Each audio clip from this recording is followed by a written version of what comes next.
Hello সকলকে, আজকে আমার আরও একটা নতুন মিনি ব্লগ। আর আমি সকাল সকাল সানরাইজ থেকে হোটেলে এসে আরও এক কাপ চা অর্ডার করেছিলাম। ওই চায়ের প্রতি আজকাল প্রেমটা একটু বেশিই বেড়েছে।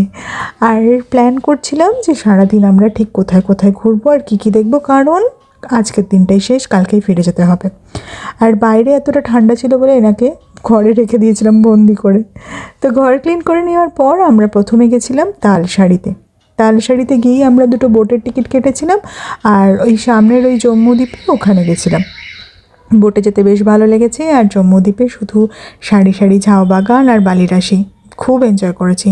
তারপরে ডেস্টিনেশন ছিল চন্দনেশ্বর মন্দির, যেটা না গেলে আমার বরের দীঘার ট্রিপই কমপ্লিট হতো না।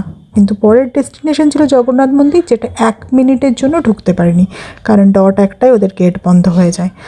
তাই যাই হোক ফিরে আসলাম। আর এসেই ভীষণ খিদে পেয়েছিল, লাঞ্চ করে গেছি সমুদ্র স্নানে।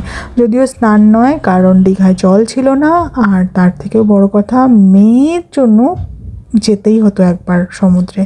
আর তাকে টেনে তুলে আনা যাচ্ছিল না, শুধু লোভ দেখানো হয়েছিল চল সুইমিং পুল। কিন্তু এখানের জল অতিরিক্ত ঠান্ডা, তাই 1 মিনিটের বেশি একদমই রাখা চলবে না। আমি ওদেরকে হোটেলে রেখে স্নান সেরে বেরিয়ে এসেছিলাম সানসেট দেখবো বলে।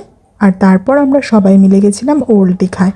বেশ কিছুক্ষণ ওল্ড দীঘায় সময় কাটিয়ে রাতের ডিনার প্যাক করে হোটেলে ফিরে এসেছিলাম।